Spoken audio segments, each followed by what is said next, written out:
가방을 선물한 이 씨는 청탁금지법 위반 혐의 피의자 신분입니다. 특검은 혈액 선물이 무관 배경에 재작년 열린 국민의힘 전당대회가 있다고 보고 있습니다. 가방과 함께 발견된 편지에는 김 의원이 당대표로 당선된 것에 대한 감사 인사가 담겼기 때문입니다. 특검은 이미 김건희 씨가 통일교칙과 근무해 조직적으로 당대표 선거에 개입했다고 보고 김 씨 등을 재판에 넘겼습니다. 권성동 의원이 불출마를 선언하자 김기현 의원으로 지지 후보를 바꿔 당선을 도왔다는 게 특검 측의 시각입니다.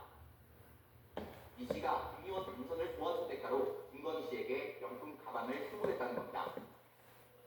다만 김건희 씨와 김 의원 측은 해당 선물이 청탁의 대가라는 의혹을 강하게 부인하고 있습니다. 김 의원은 사회적 윤회적 차원의 선물이라며 어떤 청탁도 없었다고 주장했고, 김건희 씨 측도 청탁의 대가라는 건 허구에 가깝다고 반박했습니다. 특검은 지난주 김 의원 아내가 노조비비의 가방을 구매한 백화점과 한국 본사에 대한 압수수색을 통해 구매 경위를 확인하는 데 주력했습니다. 특검은 다음 주 아내를 먼저 소환한 뒤 김 의원에 대한 소환 여부도 검토할 방침입니다. YTN 안동준입니다. 국방부가 12선 비상기험 당시 이른바 대형버스에 탑승했던 육군 법무실장에게 계급을 한 단계 낮추는 강등 중징계를 내렸습니다. 기존의 근심 처분을 취소하고 다시 징계 절차를 밟으라는 김민석 국무총리 지시 하루 만입니다. 나기인 기자입니다. 김민석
얘기하는데 가타부타 얘기도 없고 전화를 하면 전화도 안 받고. 이번 중징계로 나머지 버스 탑승자 33명은 물론 그동안 국방부 내부 감사를 받아온 계엄 연루자들의 징계 수위도 높아질 수 있다는 관측이 나옵니다. 국방부는 계엄 1년을 맞는 다음 달 초 자체 감사 결과를 발표할 계획이었지만 정부 차원의 헌법 존중 TF가 가동되고 국무총리가 직접 징계 수위에 관여하면서 발표 시점을 고심하고 있습니다. YTN 나인입니다. 법원이 방송통신위원회에 YTN 최대 주주 변경 승인을 취소해야 한다고 판단했습니다. 재판부는 이인체제 의결이 위법하다고 봤는데요. 신기혜 기자가 보도합니다. 방송통신위원회는 지난해 2월 YTN의 최대 주주를 유진 ENT로 변경하는 안건을 승인했습니다.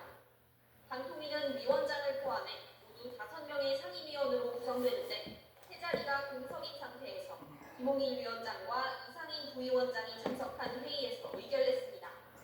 언론노조 YTN 지부와 우리사주조합은 2인 체제 의결이 위법하다며 방통위를 상대로 승인을 취소해달라는 행정소송을 냈습니다. 1심 법원은 YTN 우리사주조합의 손을 들어줬습니다. 재판부는 방통위원 5명 가운데 2명으로만 의결한 것은 의결 종족부 요건을 충족하지 못한 거라며 위법하다고 판단했습니다. 대정위원 과반수 찬성을 규정한 방통위법에 대해선 합의제 기관인 만큼 실질적으로 기능하려면 상임위원 5명 가운데 3명 이상이 있어야 한다고 해석했습니다. 재판부는 특히 대정위원이 2명인 경우 토론과 설득이 구조적으로 어렵고 2명의 의견 교환은 가능하지만 1명이 반대하면 의결이 안 되기 때문에 과반수 찬성이라는 개념이 원천적으로 불가능하다고 지적했습니다. 또 극단적으로는 1명으로도 의사결정이 가능하다는 논리로 이어질 수 있다면 이런 결론이 부당하다는 점에 대해서는 의문의 여지가 없다고 강조했습니다.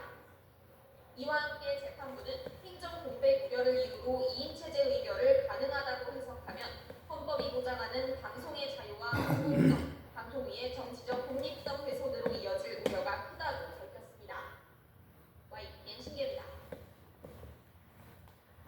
법원의 YTN 최대 주주 변경 승인 취소 판단과